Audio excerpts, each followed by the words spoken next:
Good evening, ladies and gentlemen. We'll come to order with the Public Works Committee this evening. Thank you for coming out. We have the consent agenda, a general agenda. We have two public hearings on our general agenda. We'll take those first after the consent. Are there any items that need to be pulled from consent for discussion? I have none.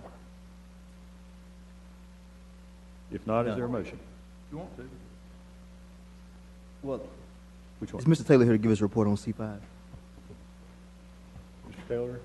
I didn't see him. No, we have Mark from Sanitation here, if there are any questions about C5. Would you like? Can you maybe give us a brief 60-second? Okay, we'll pull C5 for a brief report.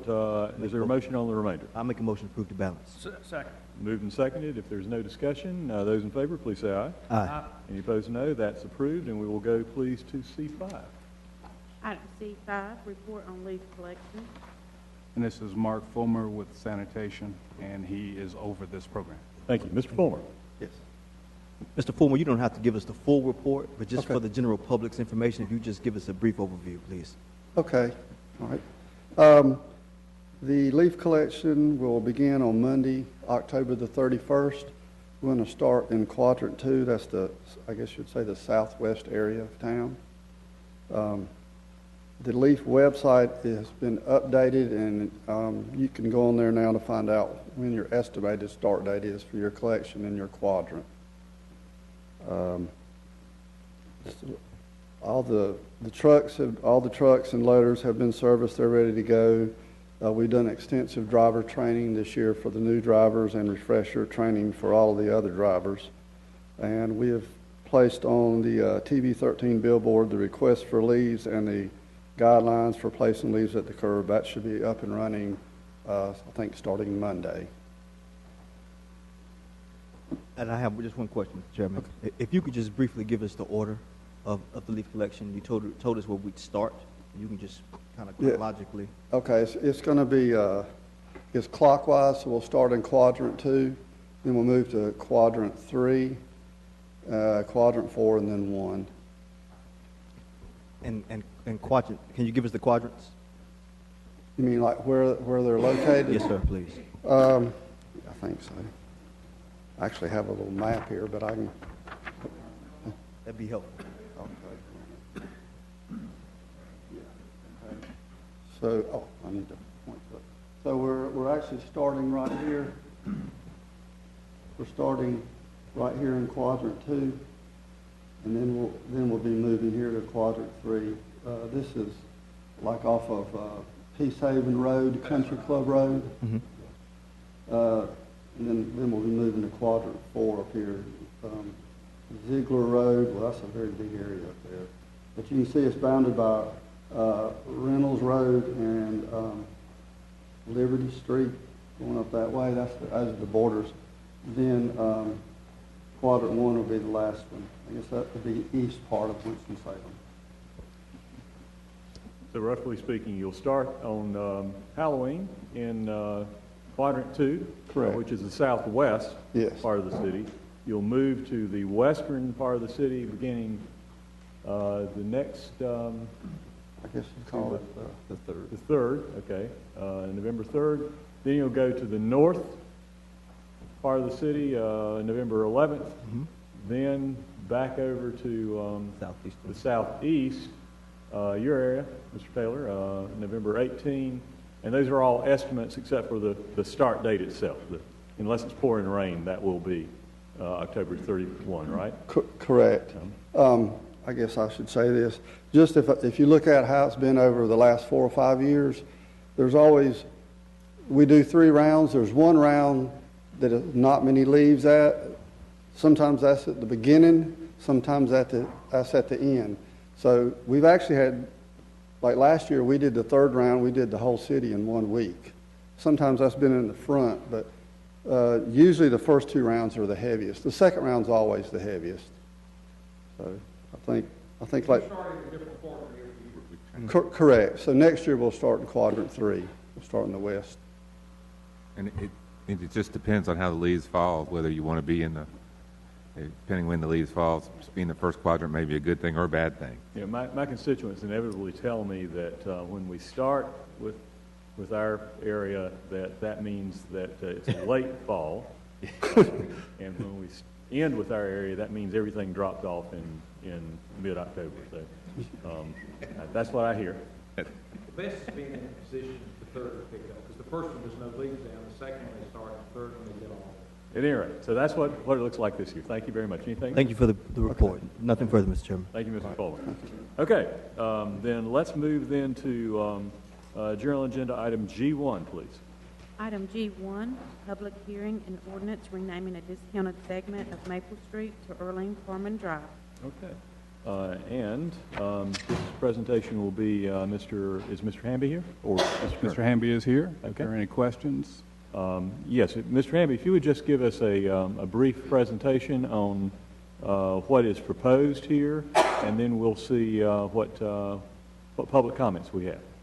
Sure. We have a disconnected segment of Maple Street that's in the northern section of the city. It's bounded by Smith Phillips on one side and the railroad on the other side. We were contacted by Mr. Abdul Bey about naming this segment in honor of Mrs. Harmon, and we had looked at a segment of Ivy Street, which would have created another disconnected segment between two blocks. We discussed it, reviewed it, talked with him about it, and we found this disconnected segment of Maple Street, and he was agreeable to switch to that. So renaming this after her will actually resolve one of our disconnected segment issues. We have two segments of Maple Street, which causes confusion in dispatching of emergency services. So. Let's see, any questions first for Mr. Hammond? All right. I don't have anyone who has signed up. Let me see, is there anyone here who would like to comment on the proposal to rename a disconnected, should be, not discounted, disconnected segment of Maple Street to Erling Parman Drive? If so, please raise your hand. All right, no one is here to comment on this today. Let me note, Mr. Montgomery noted that he had contacted the late Senator Parman's family asking for comment. Had not heard back yet as of today, and I have not heard further from him later this afternoon. If it's the committee's pleasure, we can either hold it or we can move it forward to the council with the understanding that we would certainly be appreciative of comment from the family. I think we ought to have the families buy-in before we vote on it. With respect to Councilman McClark's comments, I am okay with moving it forward to the full council. Yeah. Having some knowledge of the family, I know there's something they will be willing to support. In the past, as you guys know, we've been reluctant to name streets after living, some servants who are living or still in office. This doesn't touch that criteria. She's done excellent for our community, and she definitely deserves it. I don't think anybody's arguing that. So my recommendation would be to move it forward. We will reach out, try to contact the family. If we need to hold it at the full council meeting, we can do that, but that'll be my recommendation. All right, well, I'll close the public hearing and recognize Mr. Taylor for a motion. Motion to approve. Second. All right, it's been moved and seconded. Any discussion? If not, those in favor, please say aye. Aye. Any opposed? That's unanimous. It goes forward to the council, and we'll be looking for feedback from the family. If it appears that we need to hold it at council, we can. If not, we can act at that time. Agenda item 2, please. G2. Item G2, public hearing and ordinance renaming an unbuilt segment of Gammon Street to Mulberry Street. And Mr. Hamby, you're up, sir. This one's a little unique. In 1914, there was a plat recorded with the street name Gammon Street on it. Gammon has been requested to be used in another part of Forsyth County. This disconnected segment of Gammon Street hasn't been built year to date. We've notified the property owners that we have requested the name be changed to Mulberry Street, which is, Mulberry Street sits slightly to the east of the current section, and we would just extend that if it was ever built.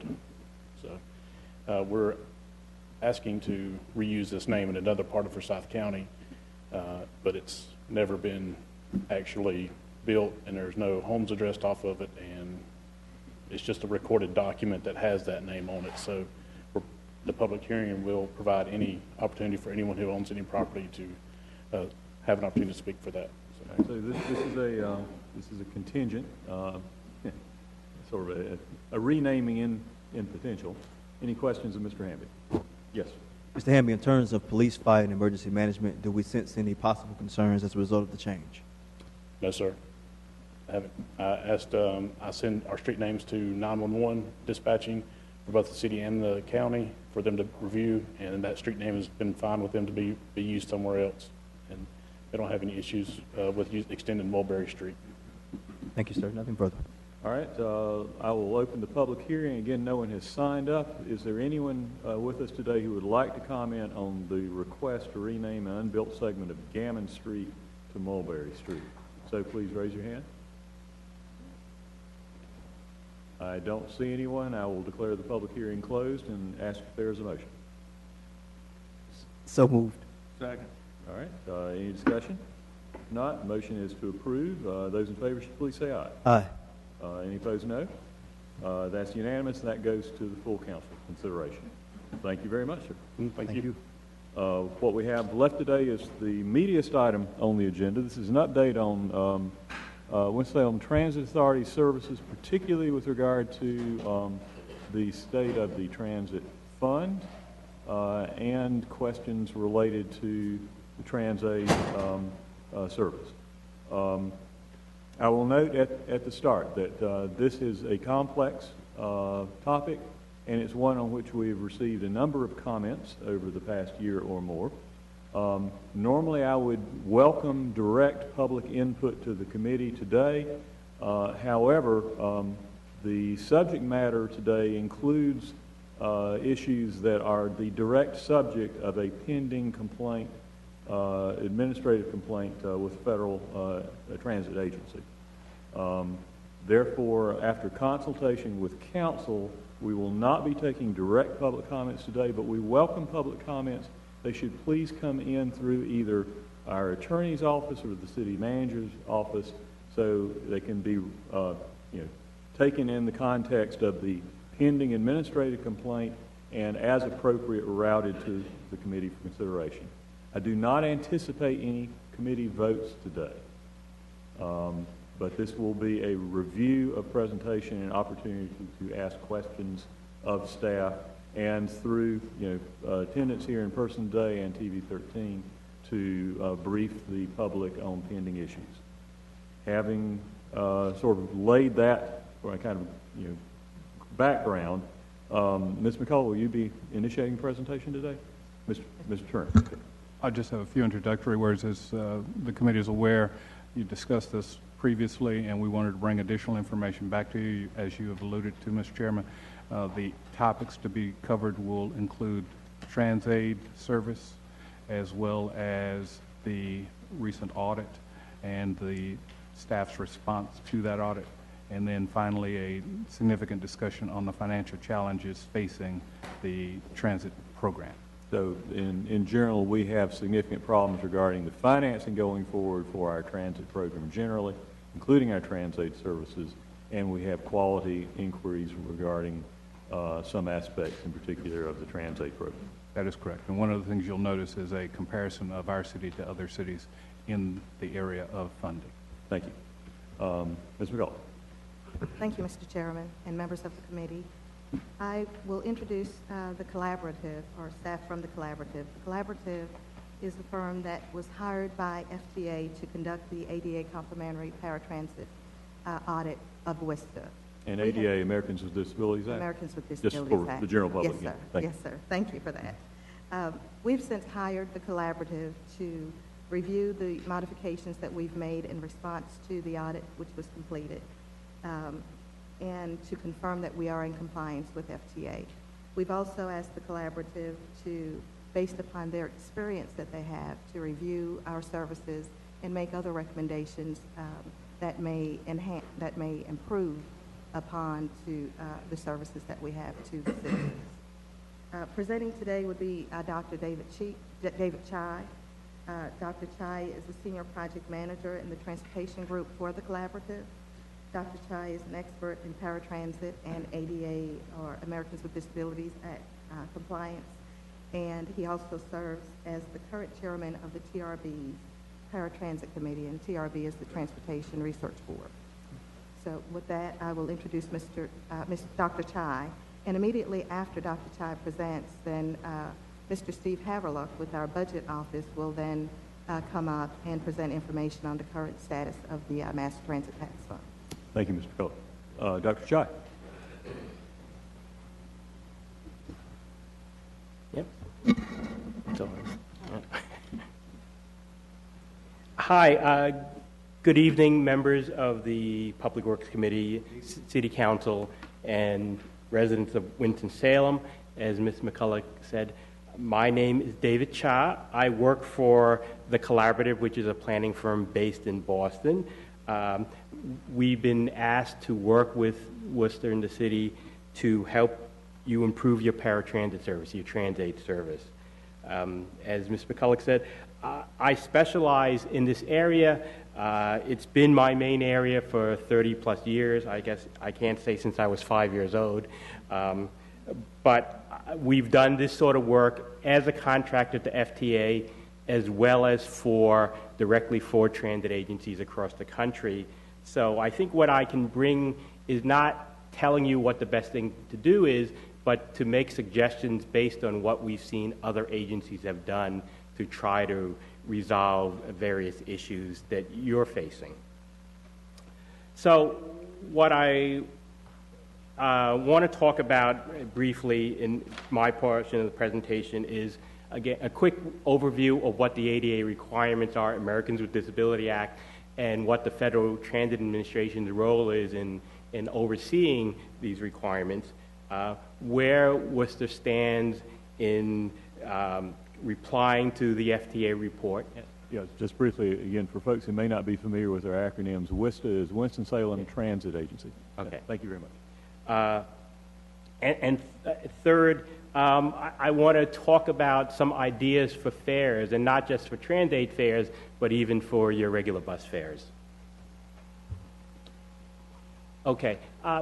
Since 1992, any agency that operates regular, and I'll use the jargon, fixed route bus or train service, also has to operate complimentary paratransit service. Paratransit service is the special transit for people who can't use the buses or trains because of their disability. As Ms. McCulloch presented back in front of you in May, this paratransit service has various minimum requirements, all relatively based on what your regular bus service is providing. But we should also realize that the paratransit really is meant to be a safety net. It is for people who can't use the regular buses. If you can use the regular buses, you should use the regular buses. It gives you more flexibility, and it's certainly a lot less expensive for the city to provide. So the Federal Transit Administration is responsible for overseeing and making sure that cities and other agencies that provide this bus and train service are providing the proper paratransit service. So they send contractors such as my company to different cities to make sure that they're doing what they're doing. They will generate a report, the report that you saw last year, that will list a number of deficiencies. And let me just say, literally no one is perfect. In the work I've been doing for the Federal Transit Administration, no one's had a sort of a clean checklist. But then after the report, the Worcester or whatever agency that has been the subject of the review is responsible for creating a set of corrective actions, basically answering how are they going to respond, how are they going to fix these deficiencies. Okay, let me go through the corrective actions, and I said, where Worcester stands in terms of addressing them. Mr. Barnes and Ms. McCulloch presented these to you in May, and I'll give you an update now. Okay, so, and actually there's a mistake. It should be May 10th. There's a mistake there. When these were presented in May, There are basically three large areas: documentation, resources, policies. We've started, and Worcester started to respond and has made some good progress in some of them. Others, they're in progress, and I'll then even go through them in more detail. And we hope to have at least our portion of the work done within the next month. Okay, and these are the sort of a little bit more detail of the 6 areas. The eligibility process, meaning how someone becomes eligible to ride TransAid, service performance issues, missed trips and no-show tracking and policies, telephone access, how people call up and get reserve trips, other customer communications, whether it's printed material or the website, and last, the service monitoring. Okay. In the area of eligibility, we're working with Worcester to review various letters, forms, and procedures. 2 things: to make sure that they comply with what the ADA regulations are, but just to make sure that they're internally consistent and they're doing what, in fact, you want to do with your service in terms of limiting or providing information to your applicants. I also want to say in September, Worcester just hired a functional assessment professional. I met her this afternoon to help improve the timeliness of making decisions about eligibility. With regards to the actual service, what's out there on the street, several issues. There is a new pickup window, and the pickup window is basically the range of time when you call up and ask for a trip. The pickup window is the length of time that the van has to come pick you up and be considered on time. It used to be 40 minutes, and now it's 30 minutes.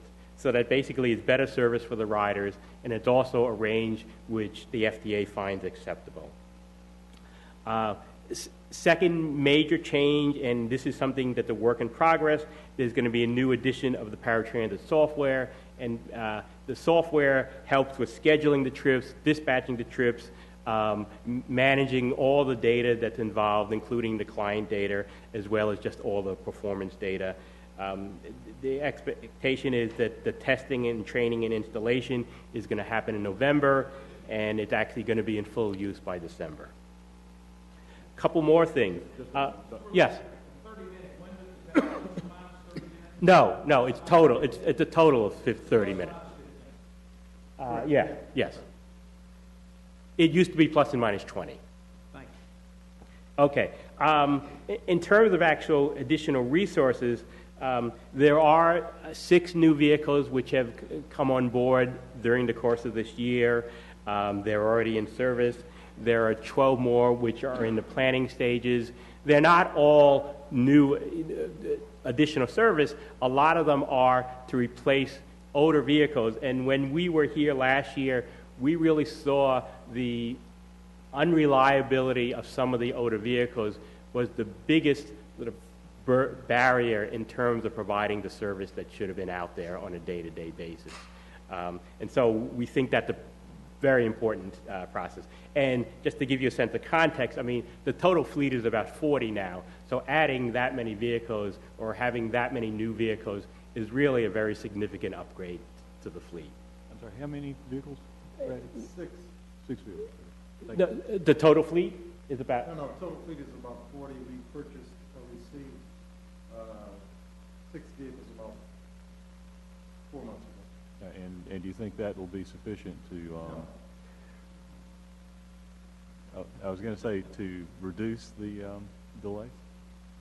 It helps, but it's not going to address the problem fully. Okay. Please keep in mind what the figures that you anticipate needing to make up the deficit should be, and let us know. Thank you. Dr. Chai. Okay. And a secondary issue, which but still is going to be helpful, is hiring new TransAid drivers, and not just replacements, but actually additional drivers, because this will help with flexibility of scheduling. This will help if people are calling out sick or on vacation. There roughly in the past year about seven new drivers that have been brought on by this, and this is specifically TransAid. All right. The area of missed trips and no-shows, and let me just quickly remind people what we mean. Missed trips are actually trips that don't happen, which were the responsibility or the fault of TransAid, whereas no-shows are trips that don't happen because it's the fault of the rider. And it's important to really track these and know which are which, because potentially you can be penalizing riders by even suspending them from service.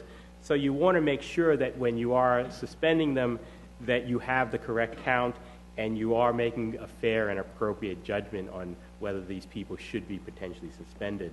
And in terms of no-shows, in terms of missed trips, that is, a failing of the service, and you want to make, you want to be aware of if Worcester's doing its job in providing the trips. And this is going to happen. I mean, it's starting now, but it's really going to be,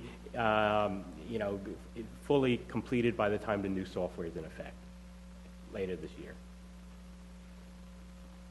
Okay, another issue that we saw when we were here that was a problem was long hold times for people calling up and making trip reservations. Since then, Worcester's hired 2 new customer service reps. People basically answer the phones. This is going to lead to better service in terms of shorter hold times, quicker response. I was just told this afternoon that the hold times have improved significantly. So overall, the average is about a minute, whereas they were, much more than that, and even you had some even peaks of much worse service, 4 or 5 minutes at certain times of the day. Okay. New documents or revised documents, again, as I said, these are things that are both printed material as well as things on the website. The most important one is the very first one in that list, the Rider's Guide. And the Rider's Guide basically explains everything to riders as well as other people who are interested in the service, make sure they understand what all the rules are, make sure what the telephone numbers are, really gives them an understanding in simple language. You don't have to be a transportation expert to understand how the service works. And it can get a little complicated when you're, again, talking about pickup windows, talking about how many days ahead you can call up. So it's really important to have a very good and easy to read and easy to understand Rider's Guide. Okay, and the last area is the city's monitoring of service. And as you know, that in fact, Mr. Barnes and all his staff are a private contractor, TransDev.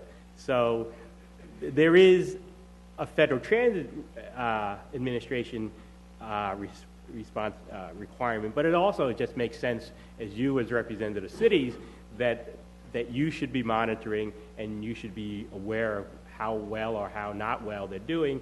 And since we put that deficiency in the report, Ms. McCulloch is getting additional information. There are new standards, including telephone hold times. So that certainly is underway.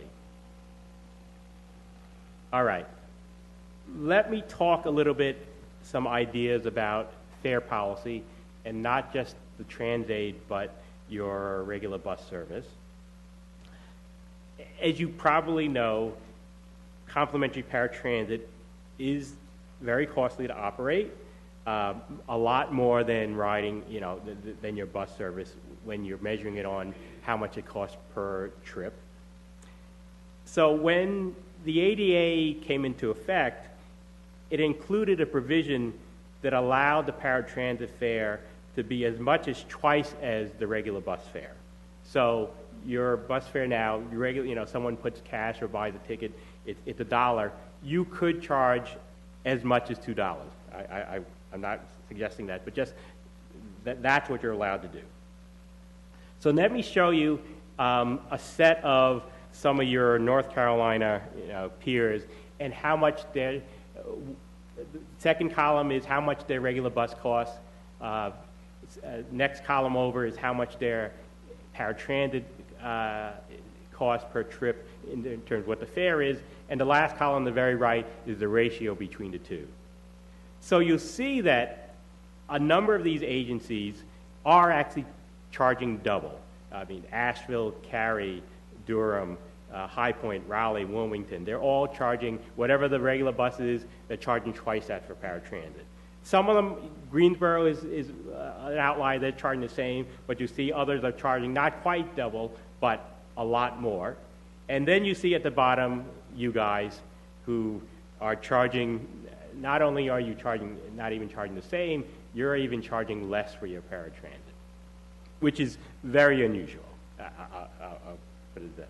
So what I see is that all other things being equal, and they're not all equal, that there's actually a financial incentive for riders to ride Trans-A as opposed to riding the regular bus, if the service is equal. And of course, the service is, you get more service when you're riding Trans-A, so there's even less of an incentive. You know, you're getting more service, you're paying less.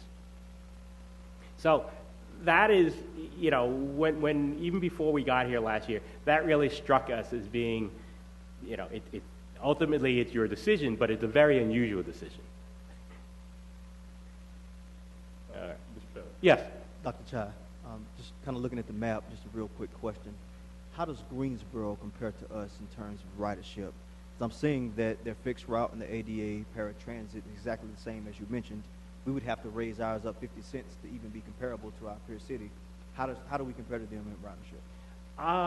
Their ridership is a little bit more, I believe, but you know, this is, I'm just looking at it more as a cost per trip issue. They're a little bit bigger. The city as a whole, they have a little bit regular bus service, and they have a little bit more paratransit service. Yeah. I think Greensboro is about 214,000 annually. Yeah, Mr. Barnes, would you step up? And this is Mr. Art Barnes, who is the director of the Winston-Salem Transit Authority. My error earlier, sorry. Okay. I believe Greensboro is about 214,000 annually, where we are 206,000. Okay. That's trips on? That's trips. That's people trips. Transit trips. Yeah, correct. 88 trips. Annually. Greensboro is 20% bigger than us. We're 230, we're about 280. So you could attribute it to being very popular here. Go ahead, please.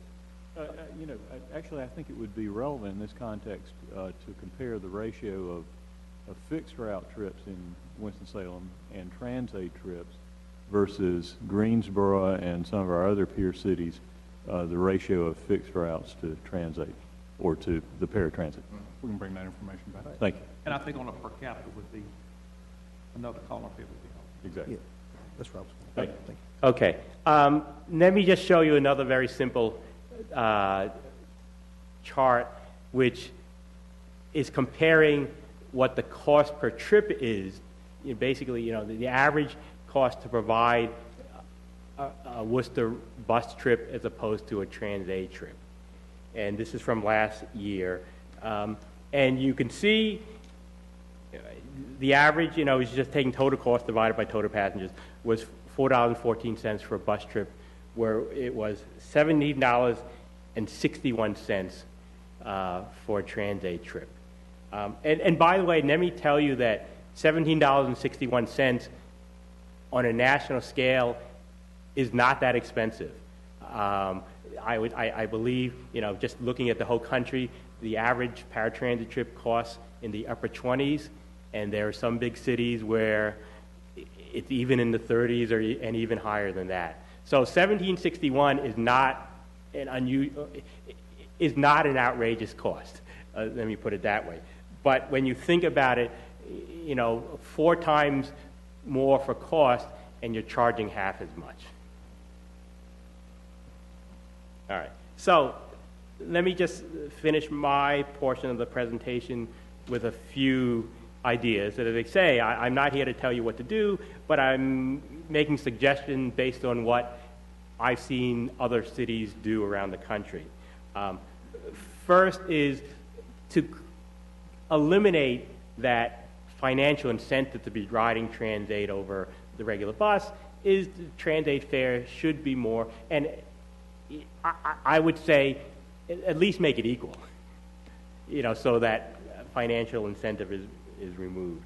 And since most of the people who would be eligible for Transaid would be getting half fare anyway on the bus, they're really wouldn't be paying much more anyway. Second, there has been this policy in place for a number of years where any Transaid rider who also has a Medicaid certification is not paying any fare. If they are actually Medicaid tripped, meaning they're Medicaid clients with a certified trip for medical purpose, then there is a Medicaid reimbursement. But a lot of these people are taking trips which aren't medically related at all, but the policy has been to let them ride free for all their trips. And that's a very generous policy, but I don't really think that makes sense in terms of trying to get your finances in order. And the third idea, and this is growing, and there are systems large and small, and Mr. Barnes told me this includes Greensboro, is that to provide an even greater incentive for people to be riding the fixed route when they can, is to offer people who are certified for Transaid free fare on the regular buses. And I already know there are two arguments against that, and let me try to knock them down. One is, well, if they're eligible for Transaid, then they wouldn't be riding. How can they be riding the regular buses? And that's true sometimes, but sometimes a lot of trips, it's just a matter of they can't get to the bus stop. But if they were close enough to the bus stop, they could ride the buses. If they had help from a friend, they could ride the regular buses. There are situations in which they could ride the buses. And right now, as part of the eligibility process, we're actually creating categories where people can ride the Transaid sometimes, but other times they should be riding the regular buses. And once they start riding the regular buses, maybe they say, this isn't so bad after all. And especially I can ride for free. Maybe I'll try doing this a little bit more. And then the second issue, which again is really a public policy issue, is just the principle. Why should we let people ride the bus for free? And if you want to stick to that principle, fine, but why should we not have them pay that dollar or even 50 cents if they were going to be paying half fare?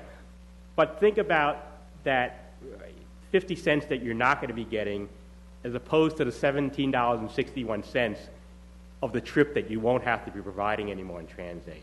And that's how sort of the pragmatic sort of justification is of having these free fare for people who have ADA eligibility. And as I said, it's not a universal policy, but there are a lot more cities across the country which are seeing that that's a good idea. And it really is. Free is a hard thing to turn down, and that's what a lot of cities have found out, that people are seeing that they really can ride the bus, at least sometimes. Not all the time, but sometimes. And again, every time you're not providing that Transaid, you're saving a lot more than any fare that you're losing on the bus. And so that's my presentation. We're providing free Transaid service to a great many folks now, so it would be shifting the incentive to a more efficient form of transportation for times and individuals who are capable of using it. Let me just, one more clarification. Mm-hmm. What are the categories of eligibility for Transaid service? Well, there's this unconditional, which means any trip you call up for, just as long as it's during the right hours and right days and right service area, you get it. I mean, individuals who are eligible to be certified. Yes. There is conditional, and conditional is something which is slowly being worked on. And it's complicated, but you can start simple, where basically you say, based on the particular trip, you're allowed to take that trip on Transaid, and other times you say, well, we won't give you that particular trip, but you have to ride the bus. I'm sorry, I was not asking the question right. Who is eligible for the use of paratransit, the TransAid services? Well, that is that is something that Worcester decides on an individual by individual basis. They actually apply, they provide information about themselves, there's now an in-person interview, and there's even medical information that a physician of their choosing. Which categories? Yes. And perhaps Mr. Barnes could respond. I'm having trouble artfully phrasing that question. Worcester provides service in several categories. First, the ADA category, which is what we're talking about now. We also have a contract with DSS for Medicaid service. Title III, we have a contract with them to provide service. And Title III is? Title III is for agency for the aged, okay, or older adults, right? All right. So if you're certified disabled or having a disability under the Americans with Disabilities Act, then that's a categorical eligibility. Correct. If you're taking a Medicaid-related trip, I presume? Yes, we have a contract with DSS. They administer the Medicaid. Okay. And they provide us with the clients that we transport and they pay us.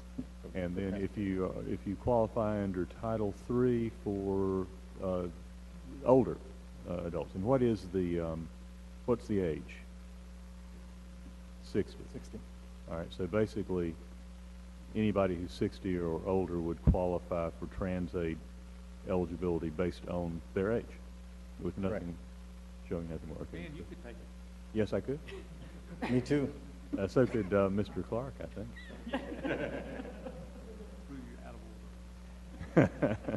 Yes, I could. Go ahead, Bruce. I cut you off. That's it. That's it. Okay. And so one of the potentially relevant considerations is, are we utilizing TransAid service for folks simply because they've hit an arbitrary age number, but who are physically, like myself, and I don't know, maybe Mr. Clark too, are able to walk to the stop with no issues. That's correct. Okay, thank you. Dr. Chack, please. Actually, that's the end of my presentation.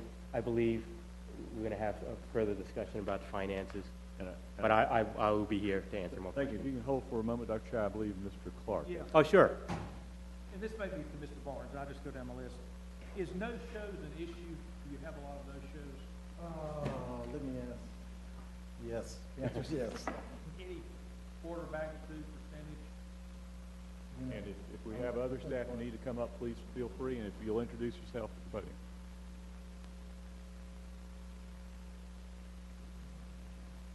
My name is Erica Lowry, and I'm an ADA specialist at Winston-Salem Transit. Since the audit, we halted our no-show determinations, saying that people were suspended due to having severe or this many no-shows, but we do have a current policy that we just aren't right now utilizing until the MDT system is in effect and we can accurately determine those no-shows. Would it be 5% of the trip, 2%? It was certain populations. We had excess no-shows with people with dialysis, because there was really no punishment we could give in that particular area, because we guaranteed their ride even if they were habitually no-showing. And we had certain individuals who no-showed often, and we used to suspend people based on our old policy, but it had to be over 5. It was after the 4th no-show in a 3-month cycle. So you could get 4 no-shows in January, you could get 4 in February, but if you got 5 in March, you got suspended. And so we've then since changed that policy. We'll get you the percentage. I'm just curious. Yeah. Next question, on the actual fees, I know the bus is $1, but what's the cost of a monthly pass? $30. What? 30 for fixed route? Yeah. Right, $30. And do you have a monthly pass for TransAid? Yes. What's the price of transit? $15. All right.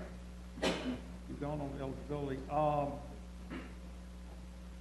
What percent of the people on TransAid, what percent of trips are not paid at all, or free trips? We say we average 50 cents, but okay. What percent are free trips? The great majority. The great majority? The great majority of trips. 80%? More. So basically, it's free? Yes. But Mr. Barnes, if you could get the data on that, if that's available, that would be useful for our financial consideration. Yeah. Okay. I can tell you what we bring down in revenue. It's a couple of grand a year. So that'll give you an indication. Okay. Thank you. That's all. All right. I'm sorry, we can't take public comment at the moment because we are dealing with some sort of communications limitations. Counsel? So can I send a letter? You may, and if you'll send that to Ms. Carmen's office. Thank you. Okay. Dr. Chai, you indicated that you had completed your presentation? Yes. All right, thank you very much. Okay, thank you. If you'll be with us for a moment. Yes. And at this point, we'll go to, I believe, the Winston-Salem Transit Authority Fund Financial Outlook. Yes, and good evening, Chairman Bessie, Councilmember Clark. I'm going to provide just a brief overview. If you are, for folks listening, please. Steve Haverlook. I'm a senior budget and evaluation analyst, and one of the departments I'm assigned to is Department of Transportation, and that includes the Winston-Salem Transit Authority. Thank you. Please go ahead. Yes. I'll be providing just a brief overview on the Winston-Salem Transit Authority Fund. Some of the areas I plan to cover are kind of current projection of reserves, and this is based on our yet-to-be or underway audited FY16 actuals. Some drivers of the fund, including some of the assumptions behind our cash flow projections. Changes to the WSTA fund since FY12-13, when some major changes were made as part of that year's budget. Showing our fixed route ridership and our fare box revenue, just kind of how they compare over a good amount of the previous years. Available revenue enhancement options that the city has available, and also some comparisons with other North Carolina cities, primarily with our transit fares, our fixed route fares, and also the motor vehicle privilege tax. And so to start things off, this is kind of just a snapshot of where the fund is and where we see it going.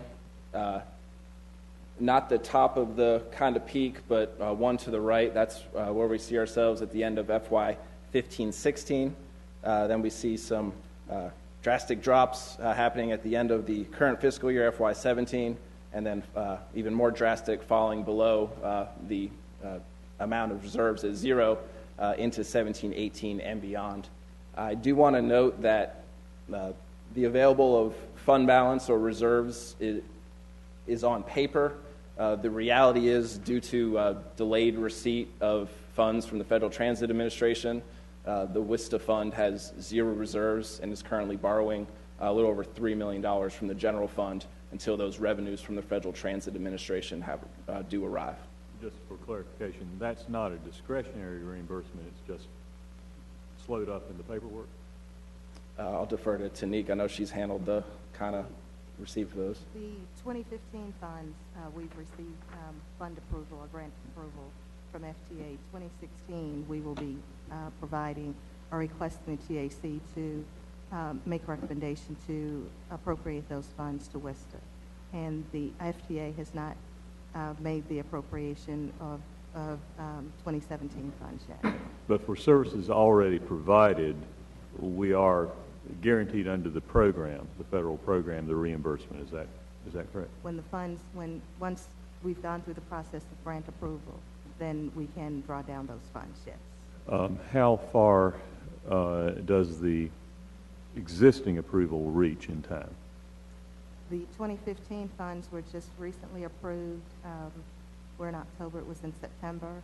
The 2016 funds we haven't applied for yet because the TAC has to make that recommendation, and that was based upon the funding distribution projections that we anticipated having to share funds with other eligible agencies. I guess what I'm trying to get at is, are we providing service not knowing how much we're going to get reimbursement from the FDA? We projected how much reimbursement we were going to receive, but yes. Chairman, I don't think I think we're pretty accurate on the estimate. It's just what we're providing is a float to the federal government of 15 months at least. I mean, as of until this week when we just got notice of releasing the 15 money, which is 14-15 fiscal year, which ended in June of 2015. As of until then, and Ms. Saunders can tell you, we were floating to the Mass Transit Tax Fund over $11 million from the general fund to cover that. So it's a significant cash delay when they pay us. What I'm trying to nail down is the degree of uncertainty, if any, about how much we will be reimbursed for service that we are providing ahead of that reimbursement. Yes, ma'am. One of the answers I could give is we did have a level of uncertainty because of the fact that there are other agencies who were eligible for some of the funds. We've since met with those agencies, and we will be presenting to the TAC. The TAC actually makes determination on how those funds are distributed.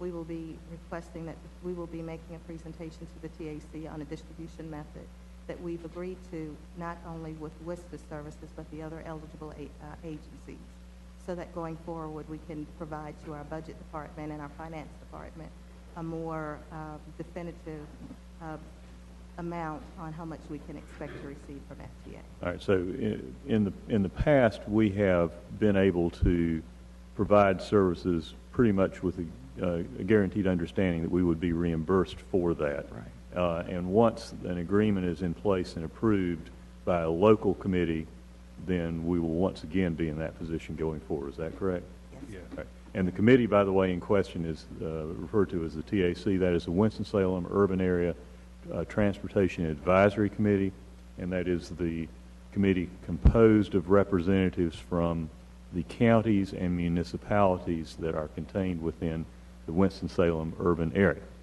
which, is about, 20 of us? Four different counties, just yeah. All of Forsyth plus parts of three others. Right. So all the municipalities within Forsyth County, or partly within Forsyth County, plus the three counties at issue, that is all of Forsyth, plus parts of Davie, Davidson, and Stokes. And so you get a number that shifts from year to year sometimes, but that's basically who's making that decision. It's in our local hands. Typically, just for folks' background, typically a recommendation coming forward from our technical staff will be approved by that committee on something like this. But that's, the final decision is with the committee.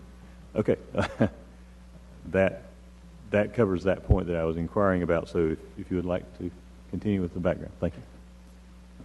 So this is kind of the snapshot, and the next slide I kind of want to talk about some of the fund drivers and also some of the assumptions that the budget office uses when developing kind of the projections for those outlying years. I'll start on the revenue side. Our property tax growth, we're assuming about a 1% growth in the property tax revenues through FY 18-19. As we go further along, we kind of stop the chart there at FY 18-19. We bump it up a little bit beyond that in the outlying years. Our fare box revenue growth, and this is primarily in fixed route. We use a 5-year average, which is currently at 2.3%. That's about a little over $1.5 million annually is how much fare box revenue the fixed route system is currently generating. We've also made assumptions on what Ms. McCullough just talked about, the sharing of the Federal Transit Administration, the 5307 grant funds. These are provided for operating assistance, preventative maintenance, and capital. The agreement, as stated, will be going to the TAC. I believe that meeting is next week. We've assumed that for beginning in FY 17, which is about $488,000 less than what is currently being received through FTA, that the city's been the sole recipient of currently. Also, our growth assumptions for the FTA 5307 grant funds and also what's called the State Maintenance Assistance Program, or SMAP funds. We assume no growth in those in the outlying years. We've seen some growth in the history, but there's just some uncertainty that we want to be a little bit more conservative on that revenue side, and so we assume no growth, and then if we get an award, we bump it up or down to reflect that. On the expenditure side, our assumption for TransAid and fixed route expenditure growth is 2.5%. I will note that in FY17 for TransAid, there's kind of a one-time bump of about $325,000. This is to account for positions that were added as part of the FY17 budget in TransAid. That was 7 operator positions, 1 customer service representative, and 1 ADA certification specialist. And so adding the positions will just bump up the personnel side there in TransAid. And also fixed route, the growth factor is 2.5%, but we also have the new route system coming online, which is over the next 2 years, about an additional $500,000 in expense. And so that's reflected in the 16-17 and in 17-18 half each year as the system will go into effect this January. Our fuel growth assumptions, we include a 5% growth in fuel for FY16-17 and 2.5% in the outlying years. This has nothing to do with the price of fuel. The new route system, we think there might be a little of expanded revenue miles and just miles of the bus system, and so we just wanted to bump that up a little bit. And also our growth in TransAid passengers and ridership has grown, so we just kind of put it up there just to see if that stabilizes or if we still see the large growth in our TransAid trips. And then on the capital side, we no longer assume state matches for any bus replacement grants. It used to be pretty reliable that the state, NCDOT, and through the state budget, we provided these matches. We were told several years ago to not to assume that anymore. We've been fortunate to have been awarded state matches for several of the recent bus replacement grants we've had go through, but we still just want to be conservative and not assume we're going to get state money that the state essentially told us not to expect or not to, it's not guaranteed as, it wasn't as reliable is the best way to put it than it was in the past. May I ask about, is that a policy change by the current state administration for DOT, Department of Transportation, or is that a result of changes in federal regulation? It's the state. It was the state. State. Okay. Thank you. Please go ahead. And lastly, on the capital side, we've had several bus replacements just recently come in and hit those local matches as well as some state help. But there is another round of bus and TransAid replacements. It's currently scheduled 5 large hybrid buses and 6 hybrid TransAid vans. We estimate the local match to hit in the 17-18 year. Depends on the timing of when those come in.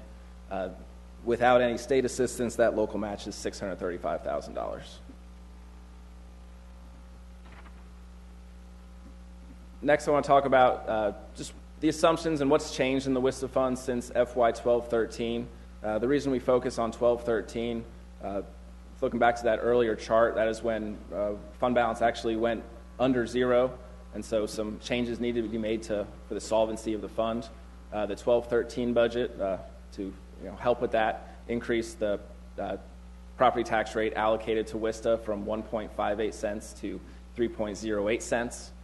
The following year's budget, the 13-14 budget, the tax rate was then further increased from 3.08 cents to its current rate of 3.62 cents.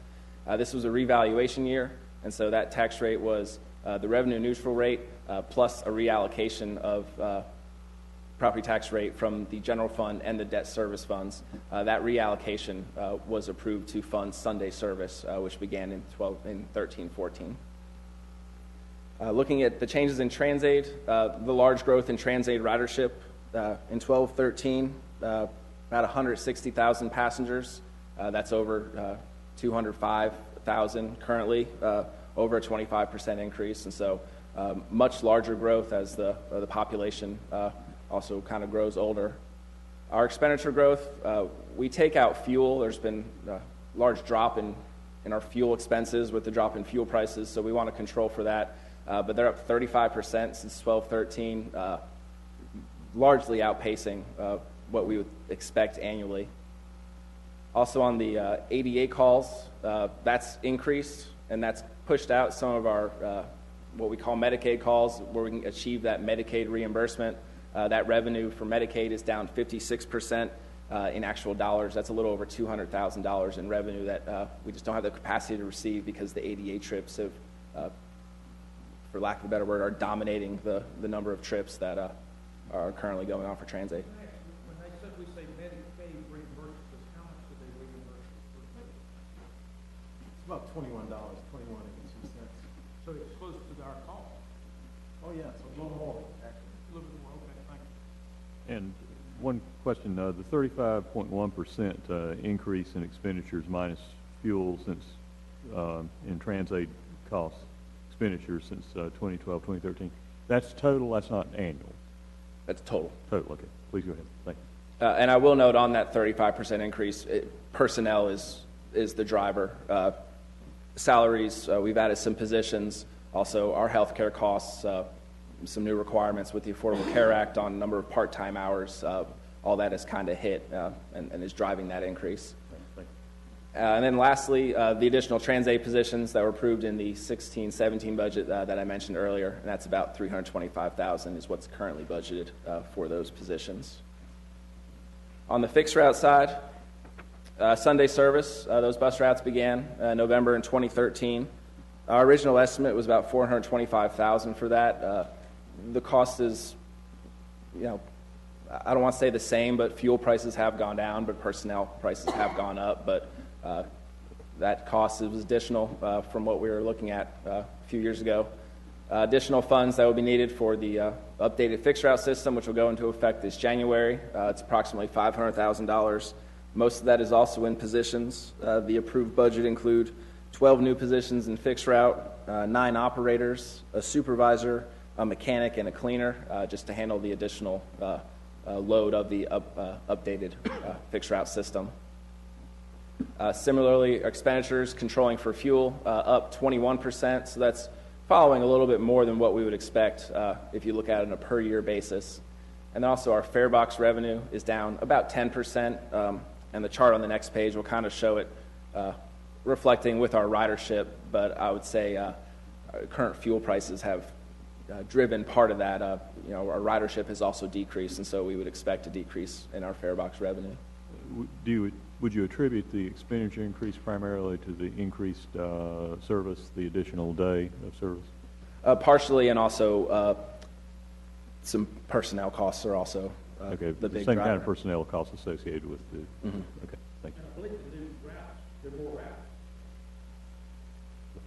Okay, go ahead, please.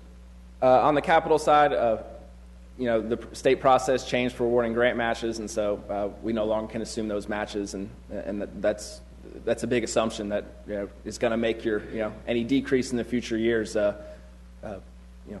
it's going to go faster, assuming that you're not going to get those large local matches. Okay, go ahead. This next chart is just showing since fiscal year 2004-2005 our fixed route ridership and our fare box revenue. You can kind of see how fare box revenue follows the trend pretty closely, and then you see the recent years the little drop again. Fuel prices are a large driver in that. I will note September 2008, which was fiscal year 09, that's when Route 30 was added, and fiscal year 2014, November 2013, that's when Sunday service routes began. So Sunday service began in FY 2013-14, is that? Yes. Okay. I noticed there was between FY 2014-15 and FY 2015-16, not a huge, but a noticeable, blip drop in total ridership. Do we have an understanding of what created that? Mr. Martin? There's always a correlation between the price of fuel and ridership. That's just standard in the industry. Okay, so that we would attribute that to a significant drop in fuel prices, basically more people driving. Right. Who had the option. Okay, thank you. Go ahead. This next slide just looks at potential available revenue enhancement options. I'll start with the property tax. The current property tax rate allocated to the Winston-Salem Transit Authority Fund is 3.62 cents per $100 of valuation. Each penny brings in about $2 million in revenue. The motor vehicle privilege tax, currently it's $15 per registered motor vehicle. 10 of that is allocated to the general fund, and then the remaining $5 is split into thirds. 1/3 goes toward vehicular capital projects, something like a traffic calming project. A third is to non-vehicular capital projects, sidewalk and greenway development, and then 1/3 goes toward public transit, and that's about $300,000 in revenue. There is some new state legislation that allows you to go higher, up to $30. I will note there are restrictions on how much of that could be used for public transit. If you go to the full $30, $5 could be attributed to public transportation. Next, on the TransAid side, really looking at fares, the fare exemption rescission that was mentioned earlier, which would really you'd keep your 50-cent fare, would provide about $71,000 in revenue. Last year, around $2,000 in fare box revenue for TransAid, and so we're really, as was noted earlier, for the most part, there is no fare box revenue being generated from that TransAid fare. And then if you went up an additional 50 cent, that'd be an additional $24,000. The reason such a larger fare increase but not as much more revenue, it's called the Simpson-Curtin formula, and what that states is for every 3% increase in your fare, you're going to see a 1% decrease in your ridership, and it's common among transit systems to estimate fares based on that assumption. Then lastly, on the fixed route side, estimating a 30-cent fare increase, with that, increase in fare, but also estimated decrease in ridership, 30-cent fare increase would generate about $310,000. I'm always puzzled when I see those odd number increases. So if somebody's actually paying on a per route, they come in with a buck now. It's easy enough to stick that in. If you went up a quarter, basically they'd come in with a buck and a quarter. If you go up 30 cents, then they've got to fumble for 3 coins, so they don't get change from the. It's to deal with the half fare issue, Mr. Chairman. So if you have a half fare and the normal fare is $1.25, it's hard to cut that in half. Okay. All right. Thank you. Yeah. And as Mr. Turner said, that transition to this slide perfectly showing if we did do a 30-cent increase in the fixed route fare, here's how it would look for your full fare, your half fare, your full and half monthly passes, and also your full and half 10-ride passes, and all those are 30% increases from the current to what would be the adjusted. Lastly, our fare and fee comparisons, and this is just focusing on the other, the 5 largest cities in North Carolina, Charlotte, Durham, Greensboro, Raleigh, and Winston-Salem. See on the TransAid fare, as we saw earlier, we're at 50 cents. Our next nearest is Greensboro at $1.50. On the fixed route side, Winston-Salem and Durham are both at $1, and that ranges up to Charlotte at $2.20, and this is per trip. And then on the motor vehicle privilege tax, Winston-Salem and Durham charging $15 for registered vehicles, and the other large cities all at the maximum allowed $30 per registered motor vehicle. And I'd be happy to answer any further questions. All right. Thank you. Mr. Taylor, Mr. Clark? Nice presentation. What's the kind of a schedule there? I know we have a budget starting in April of next year, but we're in October now. I think that we have several major stressors on next year's budget. In fact, we're going to bring a less than happy memo to Finance Committee next month on some of those stressors that are already pushing next year's budget, and mass transit is one of those. So we'd have to, I would think we're going to need to make some decisions early spring. So we do not anticipate fiscal pressure to make a decision in the next couple of months on this, but we will need to make a decision no later than next spring, fairly early, in order to factor that into our budget consideration. I also might want to point out the mayor's poverty thought force is finishing up their recommendations, And the one thing that's come out in all of the different subgroups that they've had working on different areas to address poverty, they don't have a transportation subgroup. They've got jobs, health care, can't remember them all offhand, but every single group, the one common denominator that's come out of their preliminary recommendations is we need to increase, they're going to recommend that we need to increase transit service, particularly frequency for fixed route. And that would, of course, be very expensive, as you know. Right. But that, I mean, in terms of the frequency on the fixed route, that's universally acknowledged to be a principal factor in the utility of the service and in the ridership you get. Right. If it doesn't run quickly, if it doesn't run often enough, then the value is extremely diminished to the potential rider. So. Okay.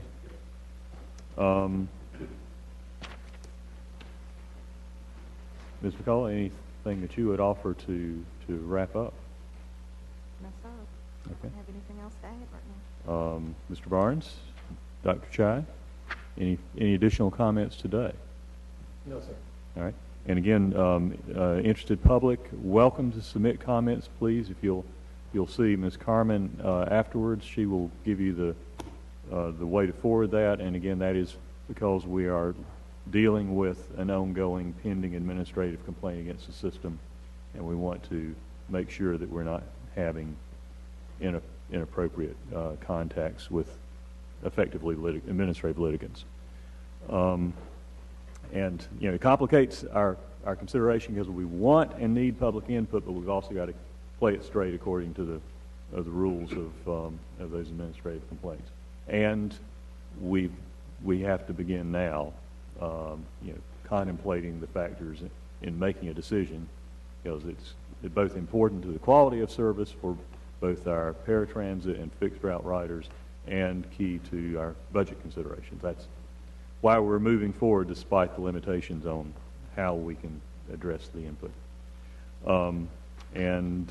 This is very helpful background. Had some additional questions. I'm sure everybody made notes, so we can have that come forward. We will be working on both the service quality issues and the financial issues. I will note, just in, you know, sort of as additional background, I was one of those who was pushing hardest against fare increases in recent years, because I thought it was incumbent on us to ensure that we were addressing the quality of service before we started asking passengers to pay more. I think we were making progress on addressing that quality of service, and given the threat to the solvency of our system's finances, and we've got to start looking at the fares as well now, and we'll be trying to do that carefully and in context, and with due consideration for impacts on folks who rely on the service. Other comments from committee members at this point? All right. Thank you very much, everyone. Thank you, Dr. Chai, gentlemen, Ms. McCullough. Is there anything else on today's agenda? All right, I'm getting a head shake from Mr. Turner. Mr. Taylor? Nothing further on my end. Mr. Clark? All right. In that case, thank you very much. Oh, just one more scheduling point. There is a complication with our November meeting schedule due to conflicts with the National League of Cities conference and travel plans that have to be made by those of us who are participating in the NLC conference. We have two options that are being considered, Mr. Garrity. Right. There are two options. One option is to push the committee meetings back a week to the week of Thanksgiving, and then full council to the Monday after Thanksgiving. The downside of doing that is that since Thursday and Friday, Thanksgiving, and the day after Friday are holidays, staff will have to roll up the books and spend quite a bit on overtime to get the books printed and delivered at the end of Thanksgiving week. The other option is to leave finance and public safety as scheduled, because no one from City Council is leaving until Tuesday, as I understand it. Leave that on Monday and bring forward the meeting for Public Works and Community and Housing and General Government move that meeting forward back up to the previous Thursday, which is the 10th. So far, I think what I've heard from council members is I think the 10th it may be the preference. The feedback I've gotten, I believe that Mayor Joines expressed a preference for that schedule. Ms. Adams, Councilmember Adams, did. I am available for either of those schedules, so I'm available to come on the 10th. Gentlemen, what about yourselves? I'm not going to Pittsburgh this year. Yes. I'm not going. I will say that the record of people's election day, I don't think we can No, we'd have it on Thursday, 2 days after the election. Oh, yeah. Doesn't matter. I'm okay with the 10th. All right, so your feedback from the meeting today is the 10th would be okay with those here? We'll bring something Monday night to change the meeting. All right, and for those who are tracking either this issue or other issues that come before Public Works, anticipate the likelihood that the November Public Works Committee meeting will be at 6 o'clock on Thursday, November 10, right, instead of its normal time, which would be the second. Actually, that is the second Thursday, but it's not the first week after the first Monday in the month. Yeah, it's not confusing at all. Yeah. The 10th. We're looking at the 10th as the likelihood. Thursday the 10th at 6 o'clock will probably be the next meeting of the Public Works Committee. And with that piece of hopefully averted confusion, we are adjourned.